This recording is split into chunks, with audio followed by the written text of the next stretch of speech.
Bonjour à toutes et à tous. Nous allons parler aujourd'hui, Be'ez Hashem, du temple de Jérusalem et la réparation du monde. D'abord, il faut dire que dans cette période où on commémore le deuil du temple, il faut savoir que tout ce qui concerne le temple, s'il nous reste quelque chose, un élément à quoi on peut s'accrocher, pour la majorité, je parle du peuple juif, il s'agit donc du deuil, le deuil du temple. Et dès qu'on parle du temple, on parle du deuil. On a une nostalgie, bien sûr, du temple, les Shana Haba Yerushalayim, l'an prochain à Jérusalem, Ibane Hamikdash, que le temple soit reconstruit, etc.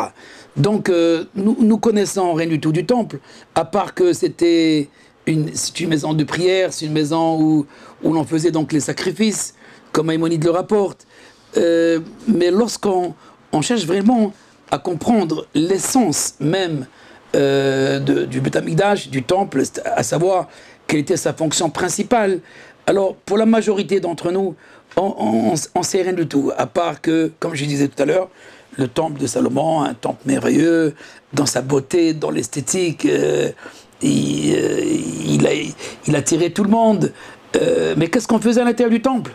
Bon, il y avait le service du Beth Amikdash, des Kohanim, des prêtres, c'est-à-dire les sacrifices, l'allumage de la menorah, le candélabre, un symbole exceptionnel. Il y a l'encensoir aussi, l'actorette, l'encens donc du grand prêtre. Mais on ne voit pas très bien à quoi peut servir aujourd'hui le temple. C'est-à-dire, en d'autres termes, qu'est-ce que peut ajouter aujourd'hui le temple au peuple d'Israël et encore moins donc aux nations.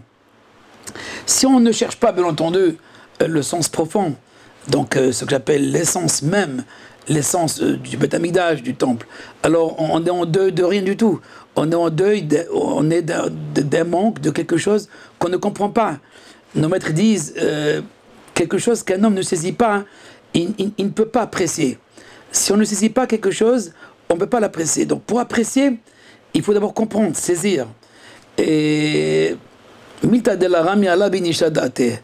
chose qu'un homme ne s'est pas élevé pour comprendre, alors il ne peut pas la placer dans son esprit, à savoir la comprendre tout simplement. C'est pour ça que nous allons essayer de comprendre qu'est-ce que c'est le temple, qu'est-ce que c'est le temple et qu'est-ce qu'on a perdu et qu'est-ce qui nous manque et qu'est-ce qu'on recherche au fait, qu'est-ce qu'on attend dans le temple. Je vais lire un texte du Ramchal, Mishkane Elyon. Le Ramchal a écrit un livre qui s'appelle donc Le Temple Suprême ou Les Temples Suprêmes, Mishkane Elyon. Dans son introduction, il nous explique au fait la création du monde. Ksheratza ma'atzil livro et ha'olam hazeh, kala lakol be'eser meorot. Lorsque l'Éternel a voulu créer le monde, émaner donc les premiers principes du monde, il a tout inséré ou intégré dans ce qu'on appelle les 10 principes premiers, les 10 séphirotes. D'ailleurs, il y a la Mishnah qui parle aussi d'Asar Marot, Nivra Olam, les 10 paroles créatrices. Donc les 10 séphirotes ou les 10 meorot, Shemem Yatsu Kol Nivraim, à partir desquels tout procède, toutes les créatures, tous les existants. Ka'anafim Ayotsim Minof Ailan, comme des branches, comme des ramifications qui procèdent, qui sortent de l'arbre. Jusqu'à qu'il n'existe pas une chose dans ce monde qui n'a pas son origine dans le chariot suprême. Le Ramchal appelle le chariot cet assemblage de principes, de forces, de ces émanations qui se rattachent ensemble pour faire au fait le programme de la création ainsi que le programme de l'histoire. La Merkava, quand on parle du chariot, dans sa forme symbolique, elle représente pour le Ramchal le système de l'histoire, au fait la direction, comme cette dynamique de l'histoire que nous l'avons déjà rappelé dans plusieurs de nos conférences. Mais aussi le principe même de la création. Il procède de cette Merkava. Merkava, littéralement, veut dire assemblage, pas le chariot. Mais on a cette idée du chariot, assemblage, comme on associe 4 roues, 4 côtés, et voilà, il y a un mouvement. De même, il y a une direction divine, qui est un mouvement donc de l'histoire. Et cette direction divine, elle commence par les principes premiers, ces sphirotes. Ceci dit, le Ramchal nous dit que Hamaor Aharon, la dernière sphère, ou le dernier principe, ou la dernière sphira, ou Amikra Shrina, c'est ce qui s'appelle donc la Shrina. La Shrina, la présence divine, ou la Malchut, la royauté. Donc le dernier degré de tous les systèmes de l'émanation s'appelle la Shrina. La Shrina qui veut dire aussi ce qui est présent avec nous. Hashochen Itam, ce qui réside à l'intérieur aussi de la nature, de toute la nature, de toutes les créatures. Il existe donc partout, en même temps. Il est omnipotent. Cette omnipotence, cette omniscience aussi de la présence divine s'appelle donc la royauté. En quoi elle est royauté, on verra tout à l'heure. Mais en tout cas, c'est ce qu'on appelle d'abord la Shrina ou la dernière sphira qui s'appelle la Malchut. Vesham, et c'est dans ce principe, Nishreshu kol hanimtsaim. Toutes les créatures, tous les existants trouvent leurs racines. Ki milvad hashoresh asher lahem bish'ar hameorot. En dehors de toutes les racines qui existent dans toutes les créatures, parce que les créatures ont deux racines. Ils ont une racine qui se trouve dans une des sphères, dans un des principes. Ils ont une racine spécifique dans la présence divine, c'est-à-dire dans la Malchut, dans la royauté. Je prends un exemple. L'eau. L'eau procède de la bonté, du principe qu'on appelle la bonté, Hesed, Sfirat Hesed. Mais l'eau a aussi son origine dans la Malchut. Le feu. Le feu a une origine dans la rigueur, dans le principe qu'on appelle la rigueur, Gvura. Mais pour qu'il soit un feu dans la réalité, il faut qu'il passe par ce principe qui s'appelle donc la Malchut, ou le dernier principe, la dernière émanation, la dernière sphira. Besham meshashoresh lekol advarim, litluim ba ou litluim besham meorot keechad, ki bo nishrashim haaretz umloa. C'est-à-dire, dans ce principe-là, dans ce Maor, il y a la racine de tout ce qui existe dans notre planète et dans les autres planètes, mais aussi Bishme Shamaim, dans les cieux, dans le cosmos, et aussi au niveau des anges, c'est-à-dire dans tout ce qui existe. C'est pas seulement dans les créatures matérielles et physiques, mais toutes les créatures, quelles que soient les créatures, tous les existants, ont donc une racine dans cette présence divine, dans ce dernier Maor, dans ce dernier principe qui s'appelle donc la Malchut, la royauté. Ubikabetz kol hashorashim, et lorsqu'on veut réunir et unifier toutes ces racines, bemakom echad, dans une seule place, ba'emtsa yiraeh sham kemo even achat.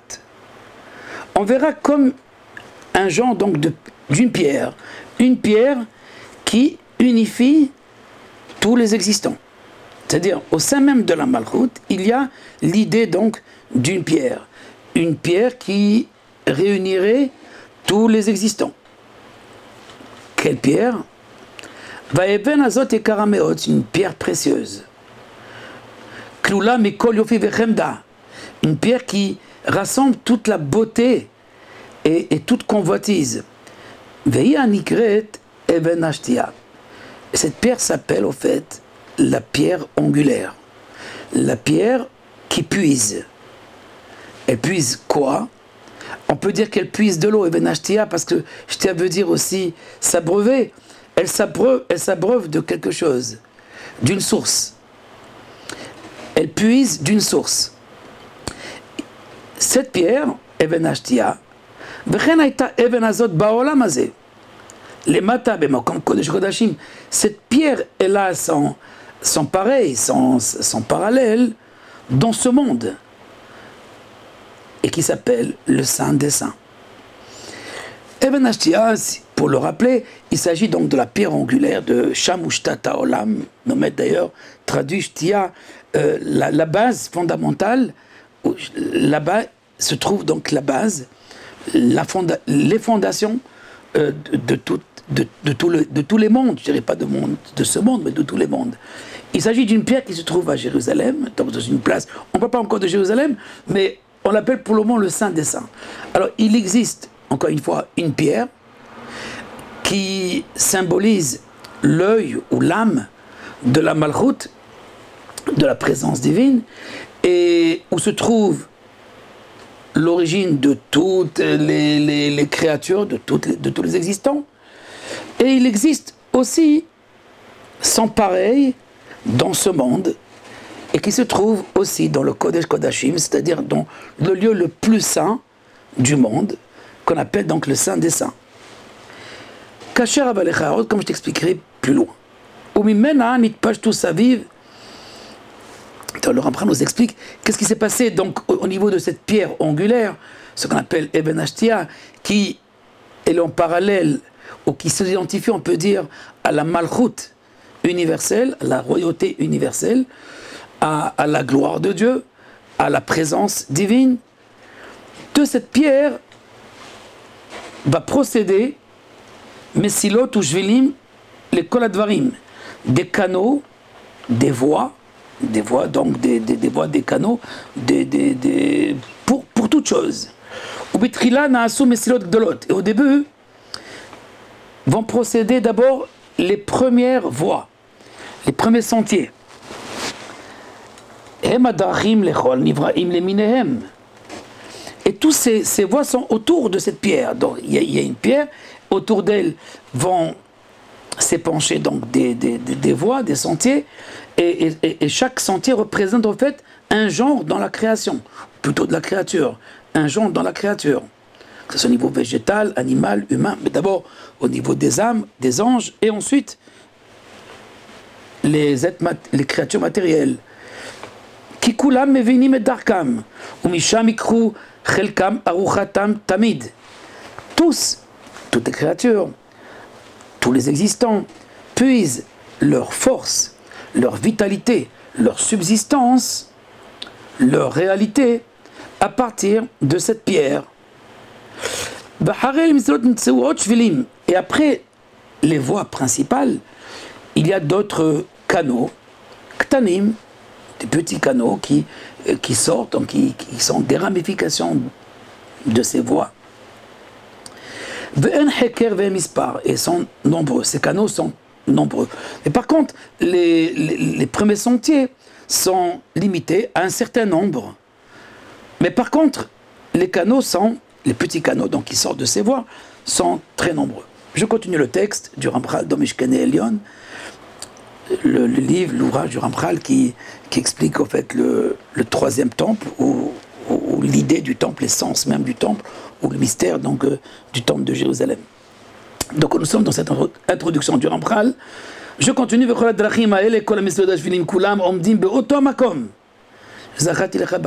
Et que ce soit les voies, les sentiers principaux ou les petits canaux, tous se rejoignent dans cette pierre et dans cet œil.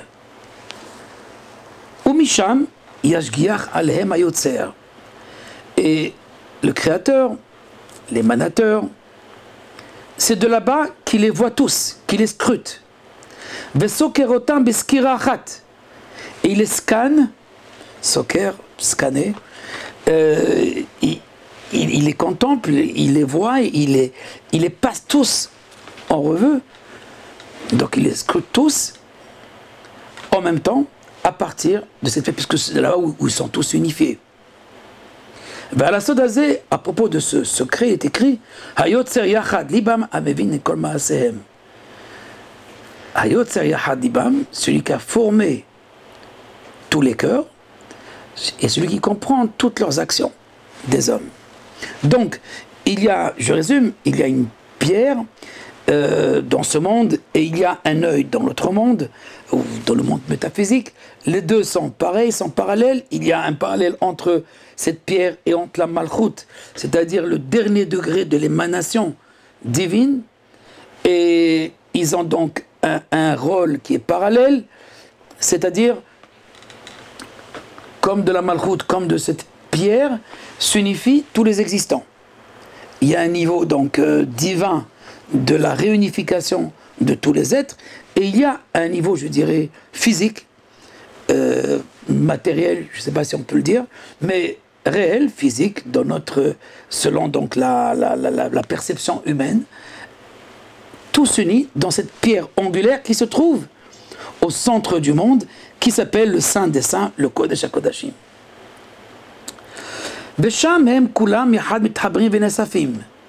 Et dans cette pierre, aussi bien dans la Malchut, se réunissent et s'associent tous, et de là-bas, on contemple tout d'un seul coup. En d'autres termes, dans cette pierre, il y a l'unitude de tous les vivants, de tous les êtres, de tous les existants, de tout ce qui existe, qu'ils soient supérieurs ou inférieurs, ils s'unissent dans cet œil qui s'appelle la Malchut, la dénomination, et dans ce monde, elle s'exprime et s'identifie à une pierre. En parenthèse, c'est cette même pierre que Jacob a, lorsqu'il a quitté la maison paternelle, il se retrouve donc dans le Beth Amikdash à Jérusalem, Luz, Shemaïr, Barishona, dans cette Jérusalem, non pas céleste, mais Jérusalem terrestre, et c'est là-bas où il pose sa tête pour dormir, où il couche, et c'est dans cette pierre où il va donc poser sa tête, et le matin, après le rêve, le fameux rêve du Soulam, de l'échelle, qui relie le ciel et la terre, et il dit Zéchar Hashamaim, ici se trouve donc, la Torah nous dit, la porte du ciel. Mais c'est beaucoup plus que la porte du ciel. Il y a quelque chose qui s'identifie directement au principe de la Malchut, qui est donc la gloire de Dieu, la présence divine, le principe par lequel émanent toutes les créatures, le principe par lequel aussi prennent la subsistance tous les existants, le principe par lequel aussi sont animés tous les existants vers un but ultime. Cet enseignement, on l'a déjà étudié, mais ici c'est le texte principal du Ramchal, dans cet Akdama, cette introduction du Mishkan Elyon, des temples, le temple suprême en parallèle au temple inférieur. Bemakom azeh asher zacharti lecha, dans cette pierre, nimtza derech echad gadol, saviv la even saviv. Autour de la pierre inférieure se trouve donc un chemin. Saviv eretz rechavat yadayim, une terre qui s'élargit ou ba'arim gdolot, où se trouvent des villes. Lo niru kahena berov yofiam ve'adaram, ve'kol ze derech me'or atzmuto ve'ziv yofo ve'adaro. Et toutes ces villes qui s'entourent de cette pierre sont en vérité la première, on va dire, émanation, ou la première réalité qui se révèle de cette pierre. Mais il s'agit seulement de mesures. Mais tout ce qui est autour, un premier niveau autour de cette pierre, s'appelle saint, la terre sainte. Admat Kodesh. Asher mimena yatsa lemata haaretz hanikra Eretz Israël. Où cette émanation s'identifie à la terre d'Israël. Donc, encore une fois, le Ramchal enseigne un parallèle très très étroit entre ce qui se passe à un niveau sublime, suprême, métaphysique, inconnaissable, qui est donc le monde des séphirotes, le monde divin des séphirotes. Autour donc de cette pierre, il y a, on s'appelle la présence divine, la Malchut, et en bas s'appelle l'expression de la présence divine, qui est dans ce Kodesh HaKodashim, le Saint des Saints, et autour il y a le Saint. Et ce Saint s'appelle la terre d'Israël.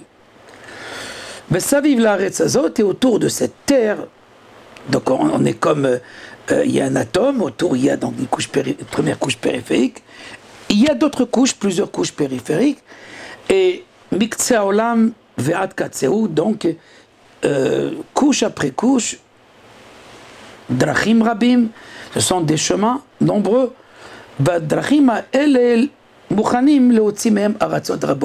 et ces chemins, ces voies qui sont donc sous forme circulaire, vont sortir des autres terres.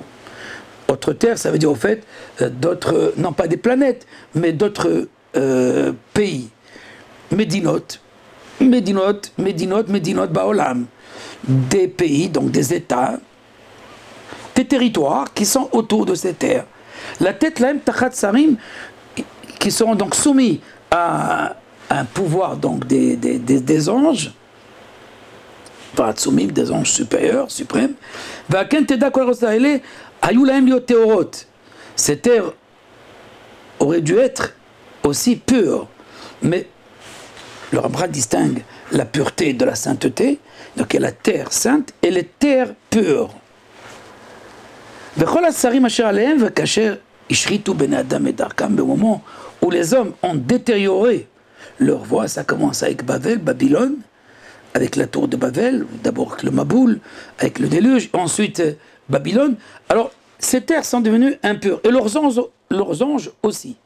Venit balbelou, venit kalkelou, kolasarim, les anges aussi, ont été dévoyés et mélangés. Donc, ils sont rentrés donc dans un mélange et de chaos.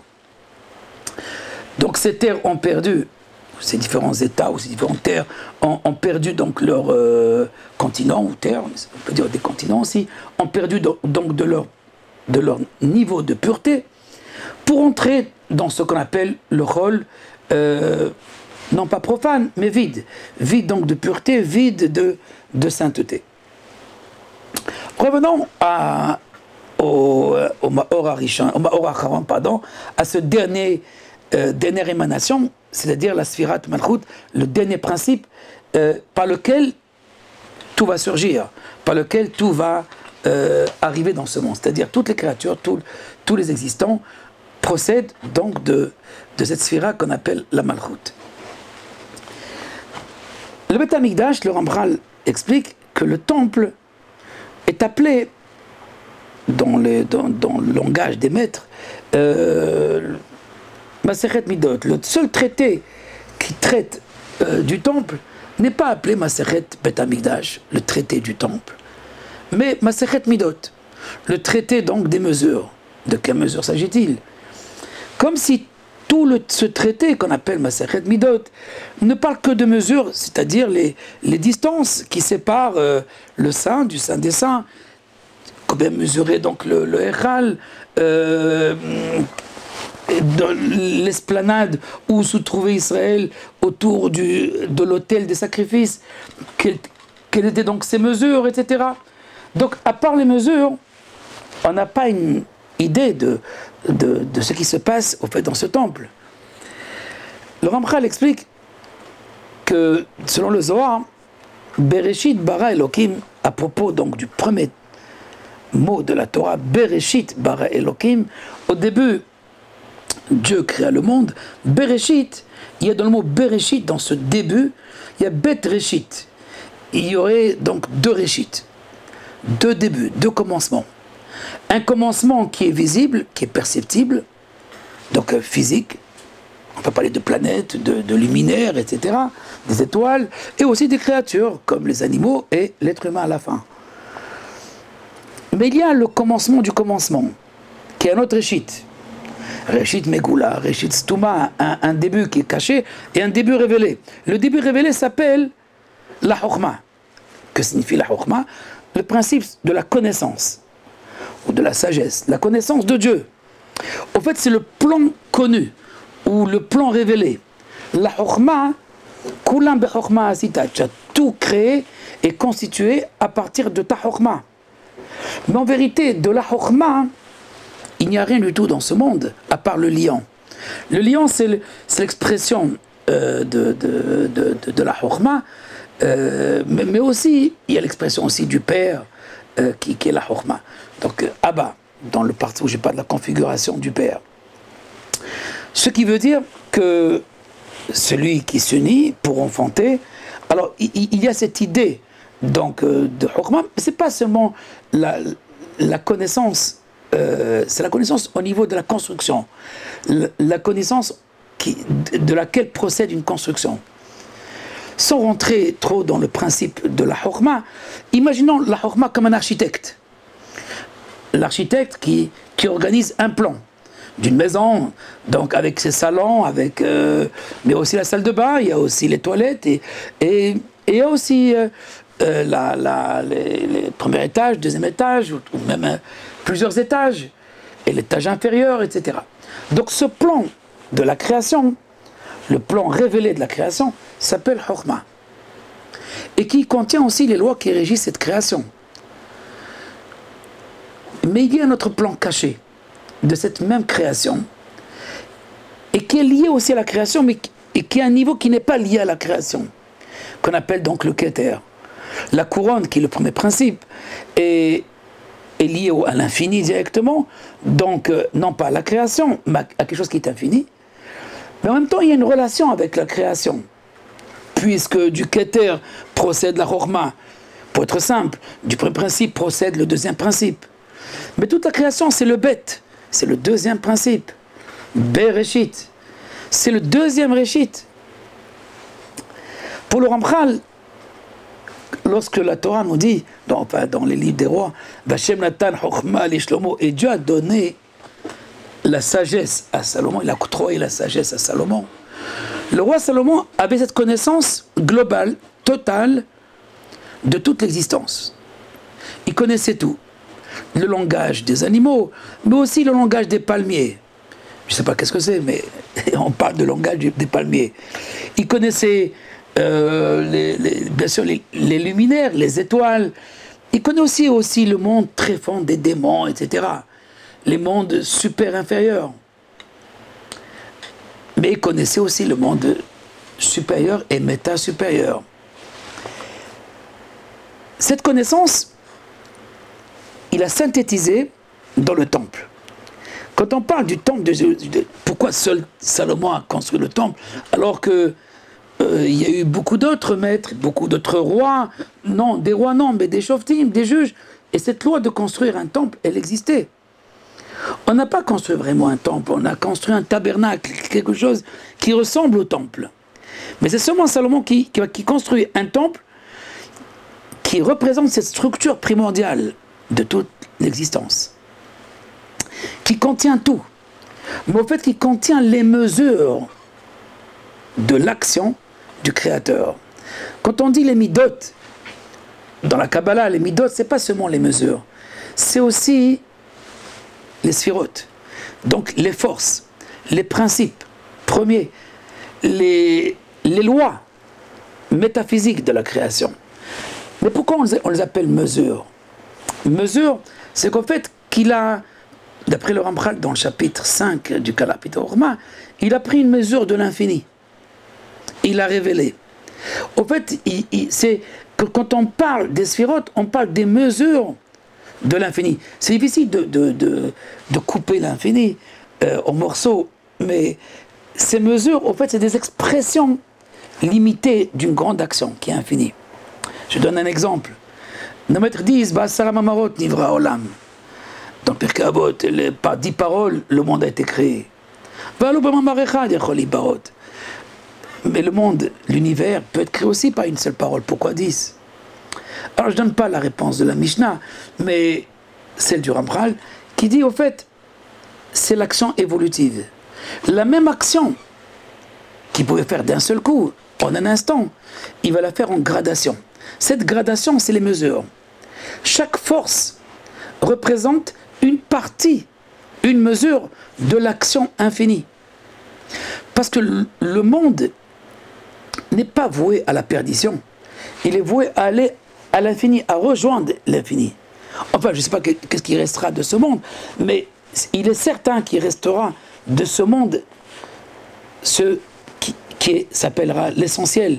D'après le Ramchal, le kibbutz, dans le Mamar Ikarim, il parle du kibbutz Hashlemim, le rassemblement des hommes parfaits. Donc, ce rassemblement des hommes qui sont à la recherche de la perfection, aussi bien de leur personne que du monde. Ces personnes qui vont rejoindre l'histoire de l'infini, alors, pour le moins, vivent des mesures du temps, des mesures, pardon, de l'infini. Et ces mesures s'appellent le temps, cette gradation s'appelle le temps. Pour le Ramchal, c'est ça tout le sens du Tzimtzum. Le sens du Tzimtzum, ce qu'on appelle le retrait, pour le Ramchal, il n'y a pas eu de retrait. Il a retiré juste l'infinitude de l'action. Une action qu'il a fait doucement. C'est comme, j'ai la possibilité de porter une table de 100 kg avec toutes mes forces, mais si je portais un bébé de 3 kg, alors je vais limiter mes forces et je ne le porte pas de la même manière que je porte un poids lourd. Donc l'action divine, elle agit selon donc la créature, et cette action, elle est mesurée, graduée. Alors l'action de Dieu au niveau du soleil n'est pas le même qu'avec Pluton ou avec Jupiter ou avec planète Terre. Et même dans planète Terre, il y a l'action qui a rapport avec les arbres, et qui a rapport avec les radis, ou qui a rapport avec l'éléphant, ou qui a rapport avec l'animal du plus grand jusqu'au plus petit. Et chez les hommes aussi. C'est ça les mesures.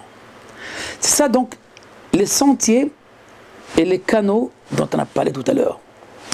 Il y a un œil où cette sphère, ce principe qu'on appelle la Malchut, que procèdent les premières mesures. Les premières mesures, donc, c'est les premiers rapports avec l'existant, les existants. Mais il y a les rapports qui sont avec les existants supérieurs, suprêmes, célestes. Après, il y a les existants jusqu'au niveau inférieur.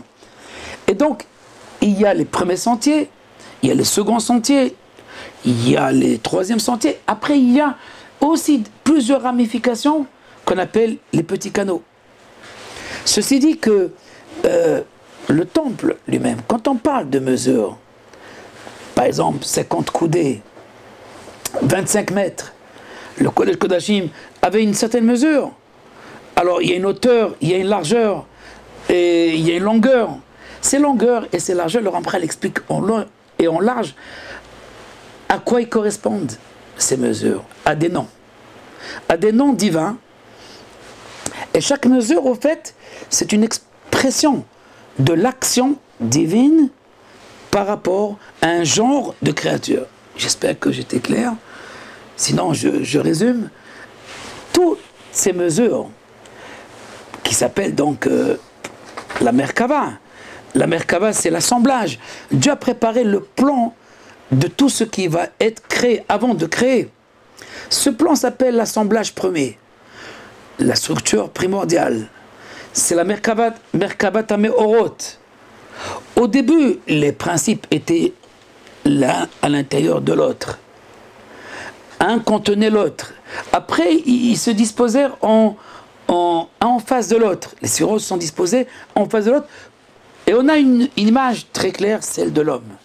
L'homme est cette représentation de la volonté divine. Non pas de l'essence divine, mais de la volonté divine créatrice. Cette volonté, alors il y a les deux cerveaux qui correspondent à Chokhmah et Bina, à cette connaissance et ce discernement, cette sagesse, discernement. On a le date, on a le savoir, le cervelet.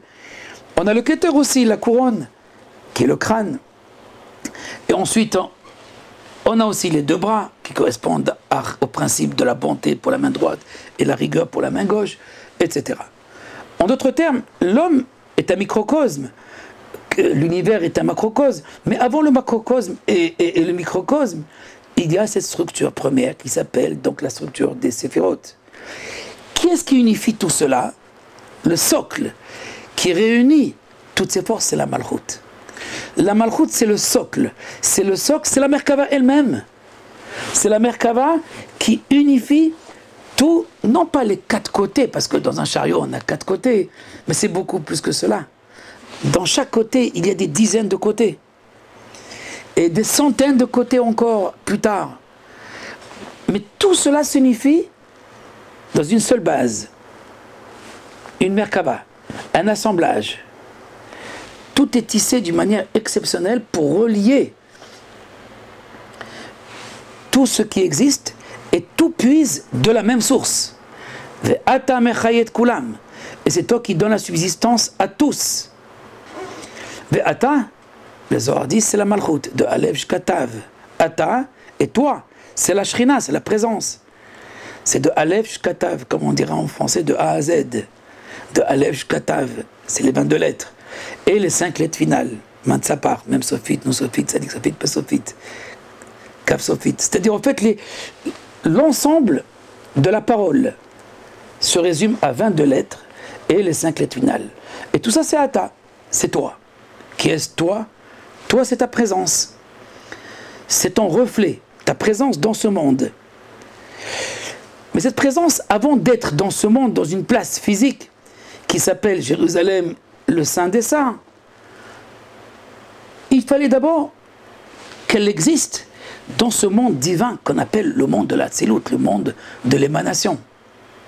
Donc la Malchut, elle, c'est la clé de voûte qui, en même temps, elle réunit toutes les séphirotes, tous les principes, toutes les différentes mesures.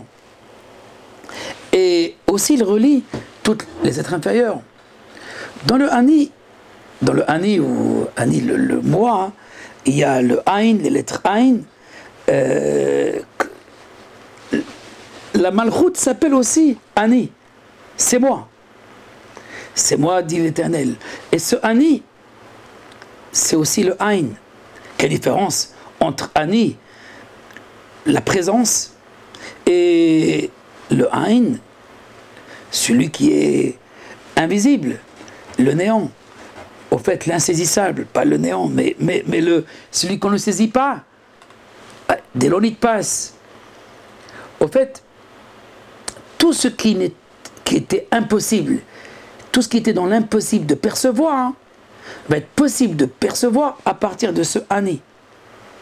En d'autres termes, tous les principes premiers, toutes les séphirotes, ne pouvaient rien sortir, rien extirper, rien surgir d'eux, rien ne pouvait surgir d'eux si ils ne passent pas par cette clé de voûte, par cette pierre, par cette malchut, par cet aspect claria, cette sphère, qui, let me dire la clone, qui n'a rien de spécifique, mais qui contient tout. Ce socle de toutes les lois divines et de toutes les lois aussi matérielles, parce qu'elle relie le haut et le bas. Cette malchut, au fait, sa place, elle est dans un monde divin, qui s'appelle donc dans le monde de l'émanation. Donc on est dans un monde divin qu'on ne connaît pas. Mais voilà, il y a une projection directe de cette malchut, de ce dernier degré de l'émanation divine, directement jusqu'au centre de l'univers. Et ce centre, non pas de la planète Terre, je dis bien de l'univers. Et ce centre s'appelle le Kodesh HaKodashim, le Saint des Saints, qui se trouve donc Eben Ashtia, qui s'appelle donc cette pierre qui puise quoi? Donc on comprend maintenant, pas seulement de l'eau. Eben Ashtia, c'est pas seulement de l'eau, mais elle puise du monde insaisissable pour le rendre saisissable. Donc c'est cette pierre, au fait, que le Rambral appelle Berov Yofia. Elle a une grande splendeur. Elle contient donc toute la beauté et toute convoitise, et tout ce qu'on peut imaginer dans ce qui est beau, merveilleux, sublime. Elle s'appelle Even Ashtia. Et c'est là la source de tout. Il suffit de la voir pour voir le tout en même temps. Quand on dit Besoker Otam Biskir Achat, l'Éternel contemple, scrute tous les existants en la contemplant. Elle est la vitrine. Elle est la vitrine de toute l'existence. C'est ça cette pierre. Et de cette pierre, comme en haut de la pierre, de cette qui s'appelle, c'est pas une pierre, c'est la Malchut, la Sphira Malchut. Et de là-bas donc vont émaner tous les autres mondes, le monde des anges, le monde des âmes, le monde, les mondes supérieurs. Ken. De même, dans l'univers physique et matériel, il y a une pierre d'où procèdent toutes les lois de l'univers. Pas ces mesures, en vérité, sont les lois. Les lois de l'univers correspondent à ces mesures. Donc la mesure, que ce soit du Echal, le Echal c'est cet emplacement dans le temple qui était à proximité du Saint des Saints, d'une petite place où se trouvait l'Arche Sainte. L'Arche Sainte était posée sur la pierre en question. Cette Arche Sainte où se trouvait aussi la Torah. Il y avait des chérubins. Ces deux chérubins, nous avons parlé déjà, un qui exprime donc la Torah et l'autre la direction divine du monde. Ces deux anges, il y a la Torah donc, qui a été donnée, et qui exprime une certaine réalité, et il y a la dynamique de la Torah, ou la dynamique de la pensée divine, qui est celle, donc l'ange de l'histoire. Ce sont donc ces deux chérubins qui se partagent le même socle qu'ils appellent l'Arche Sainte. Cette Arche Sainte qui était sur le Saint des Saints, qui était donc sur cette pierre. Et de cette pierre sont sorties donc ces mesures, et il fallait, à partir de cette pierre, dessiner tout le plan. Mais voilà, le Rambam nous explique que pourquoi il est possible, ou il a été possible, de détruire le temple une fois par Nabucodonosor et une fois par Titus. Si le plan lui-même du temple était un plan qui représente cette structure primordiale où se trouve la place du mal, ou un mal qui fait des dégâts, qui est néfaste, qui a tout rendu en poussière. Alors voilà, comme nous avons expliqué qu'il existe deux commencements. Un premier commencement ou un premier plan qui s'appelle le plan visible, c'est la Chorma, Bereshit, c'est le Réchit. Le Réchit qui est le commencement révélé. Mais il y a un commencement du commencement qui n'est pas révélé. Dans le commencement révélé, il y a une place au mal. Mais ce mal, tout le temps qu'il trouve sa place, alors il sert à quelque chose. Il ajuste les choses. Il amène chacun à sa place, en vérité. Il ramène chaque chose à sa place. Mais dès qu'il y a un désordre, à savoir les choses ne sont plus à leur place, le mal prend une position de force, de destruction. Et cette force donc destructrice, elle est l'ensemble de la synthèse du chaos, du désordre des hommes.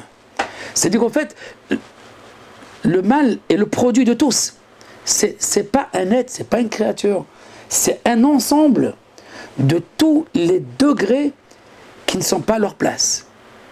Le Rambam explique en profondeur cette idée de ce mal. Au fait, c'est la malchoute qui existe dans chaque principe. La malchoute, c'est la place vide qui existe, qui doit servir de socle. Quand le socle n'unifie pas, alors les différents éléments sont en désordre. Donc, dans chaque élément qui existe dans ce monde, il y a le principe du mal. Mais le principe du mal, il a un double rôle. Le rôle unificateur et le rôle destructeur, qui sont le contraire. Cette antinomie, c'est le sod, le secret de la malchoute. La malchoute, dina de malchouta dina, c'est un din, c'est une rigueur et une puissance qui est destructrice. Le Zohar dit malheur au monde où la malchoute règne toute seule, où le tzedek qui veut dire l'équité, justice, le din, malheur au monde où il y a juste la justice. Parce que il faut relier à ce tzedek, tzedaka, le hé, pour atténuer, en d'autres termes, il faut voir l'ensemble.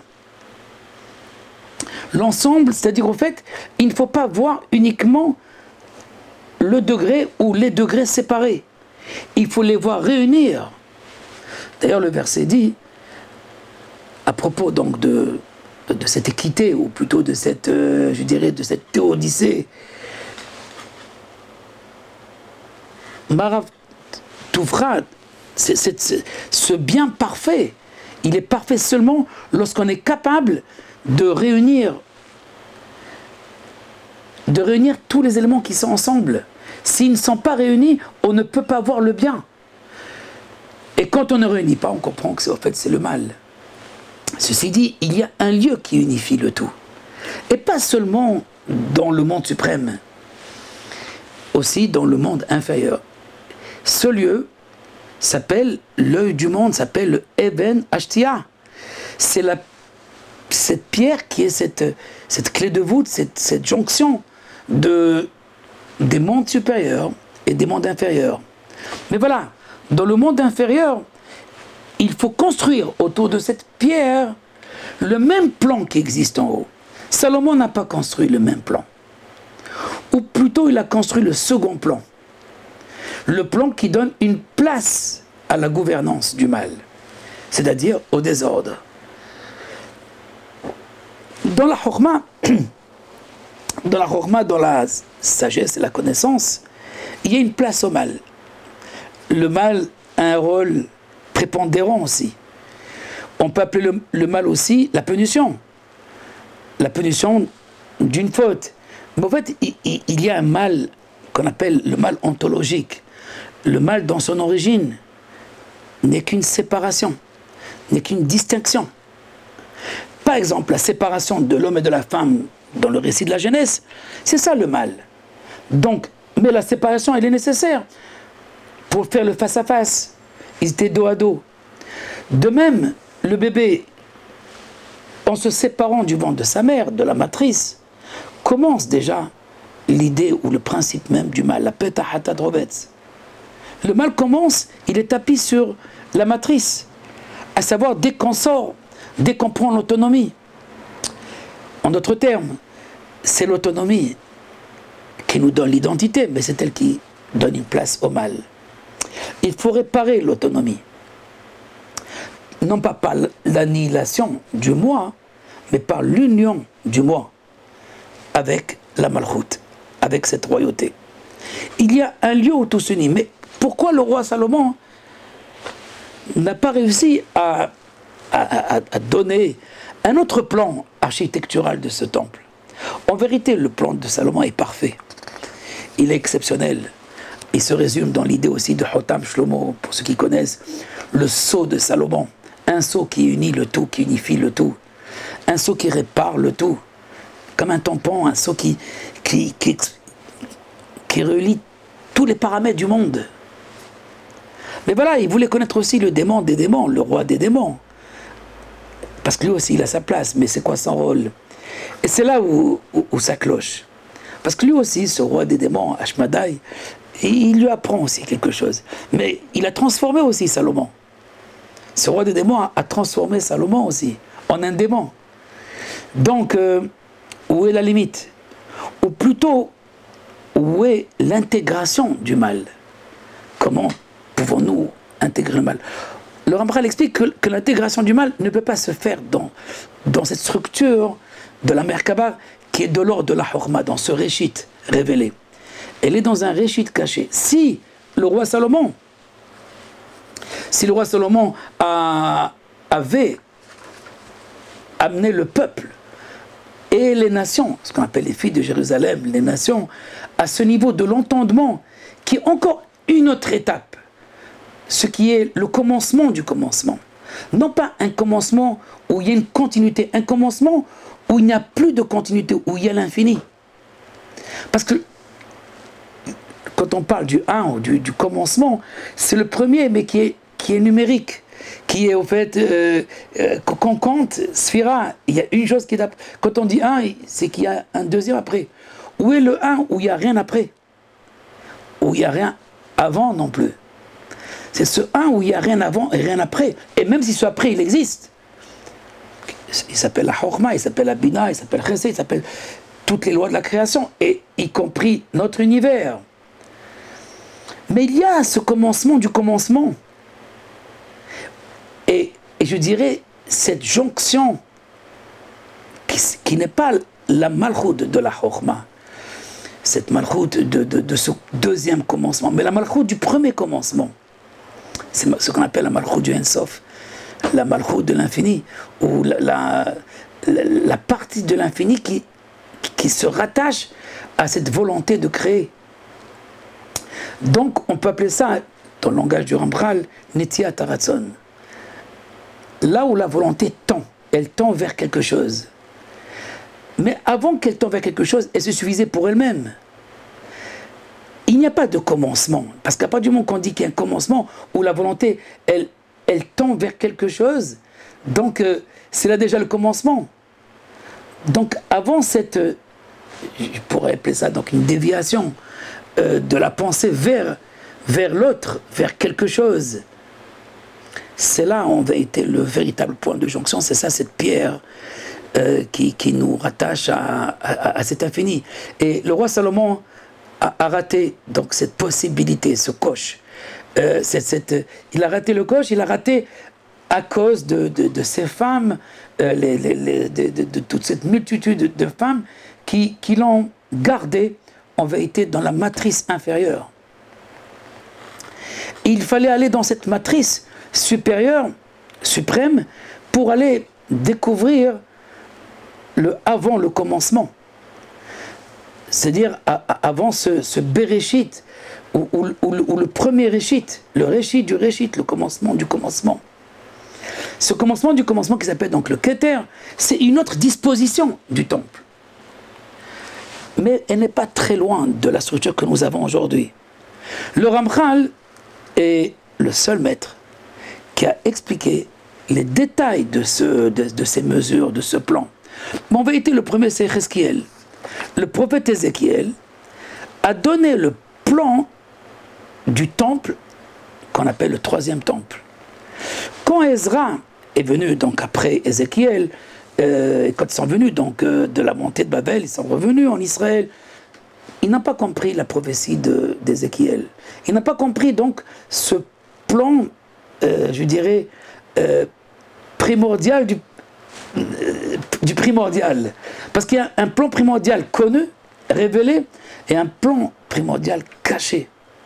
Ce plan primordial caché, c'est au fait, c'est la structure du troisième temple. Le Ramchal explique, si le roi Salomon avait atteint la perfection, c'est-à-dire cette idée donc de l'union à l'infini, alors il aurait pu redisposer, ou plutôt le temple de lui-même, il aurait pris une redisposition de l'emplacement avec de nouvelles plutôt mesures qui font qu'il n'y a pas de place au mal destructeur. Le mal est réparé. C'est-à-dire le mal destructeur, c'est seulement un mal qui n'est pas réparé. Une idée ou un genre de créature qui n'est pas réparé et qui s'exprime par le mal destructeur. Mais si on arrive donc à cette structure réellement primordiale, cachée et qui devient révélée par le temple inférieur de Jérusalem, toujours autour de la malchoute du règne, le règne donc de l'unité, et qui est l'unitude et l'unification de toutes les mesures. C'est le théorème le plus complet qui unifie tous les paramètres de tous les existants. Alors dans ce cas-là, même le mal est réparé, même le mal a son sens et son apport aussi. Il ne s'appellera plus mal, puisqu'en fait, il a rendu service. Il a rendu service pour passer justement de ce passage de la temporalité au passage donc de l'éternité. Et c'est le temple qui nous permet justement de puiser. Pourquoi on l'appelle Simchat Bet HaShoeva. Aussi, encore une fois, Shtia, Shoeva, la joie qui est dans le temple s'appelle la joie où l'on puise. Où l'on puise quoi? L'Esprit Saint. Tout ce qui est entré dans ce temple, même de Salomon, même s'il n'a pas encore atteint, il n'avait pas encore atteint cette perfection, cette complétude, on pouvait puiser de cet esprit donc prophétique, à savoir de l'esprit divin, de l'esprit donc Misofa Olam Be'atsovo, qui permet de voir du début jusqu'à la fin, le tout, comme cette pierre qui scale le tout en même temps, dont on a parlé tout à l'heure. Parce que ce principe unificateur se trouve justement dans ce monde du temple, dans ce Harabaï, dans Vayar et Tamakom, Merachok, sur lequel est écrit Abraham le premier, quand il est allé pour ligoter son fils, pour faire donc le sacrifice d'Isaac, donc le verset dit Vayar et Tamakom, il a vu. Behar Adonai Irae, dans le lieu, dans la montagne où Dieu se révèle. Où se révèle à tous, parce que Yerae. Il se révèle en toi, il se révèle en chacun. Donc c'est autour de cette pierre chez Shamushtat, qui est l'origine des existences supérieures et inférieures, cette vitrine qui englobe toute la réalité. Il faut construire autour d'elle le plan qui lui correspond, qui lui est apte. Personne ne peut construire ce plan. Ce plan, le roi Salomon était le seul qui était capable, dans l'intelligence qui englobait toutes les intelligences.